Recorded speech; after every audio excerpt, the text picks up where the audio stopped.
John Vassall's surname always suggested divided loyalties. A vassal is, or was, a feudal tenant in medieval Europe, a man who was obliged to fight for a king or landowner whenever they were needed, in exchange for land to live on. A vassal state is one under the control of a more powerful country to which it must give money or military support when ordered. But most of the vassals have been anything but underlings. Instead, many of them were colonial adventurers, statesmen, and senior military officers. Most English families remain in the same part of England for generations or even centuries on end. The vassal family is different. From the 16th century onwards, they were nomads who constantly moved between France, England, the American colonies, and the West Indies. Ultimately, the vassals are not English anyway. Their earliest certain ancestor, the first John Vassall, was a French Huguenot of the house of Du Vassal in the Périgord, present-day Dordogne, which could trace its roots back to the 11th century. This John Vassall arrived in England in the 1500s to escape dissensions then prevailing in Normandy. His son, another John, is said to have fitted out, at his own expense, 2 ships that he commanded in battle against the Spanish Armada in 1588. He was granted arms by Queen Elizabeth with the motto, "Often for the throne, always for the country," an ironic maxim for an ancestor of one of Britain's most notorious 20th century spies. John Vassall the spy was descended from William Vassall, the 5th child of John Vassall, the Armada hero.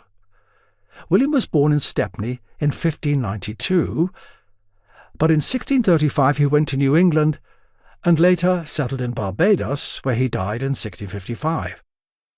For several further generations, the Vassals owned swathes of land in New England and sugar plantations in Jamaica, maintained by slave labour. Several Vassals' wills bequeath negroes, cattle, utensils and stock to the next generation. But from the late 18th century onwards, most of John Vassall's ancestors lived and died in England. Back in their native land, the Vassall family remained nomads. Over the next 150 years, they constantly moved between Somerset, Gloucestershire, Leicestershire, Yorkshire, Devon and Bedfordshire, and one member of the family worked and died in France. One Vassall ancestor served as a staff surgeon in the Peninsular War, but John Vassall's paternal great-grandfather, grandfather and father were all Anglican churchmen, and all 3 of them were called William. The first William was born in Wigston, Leicestershire, in 1824 and studied at St. John's College, Cambridge, before being ordained in 1851. He was rector of Hardington Mandeville, a small village in Somerset, where he died in 1883. This William had no fewer than 15 children by his wife Martha, née Skelton.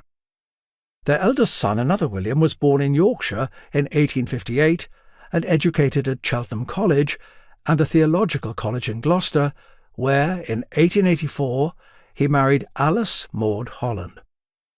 After ordination, he became rector of Weir Gifford in Devon.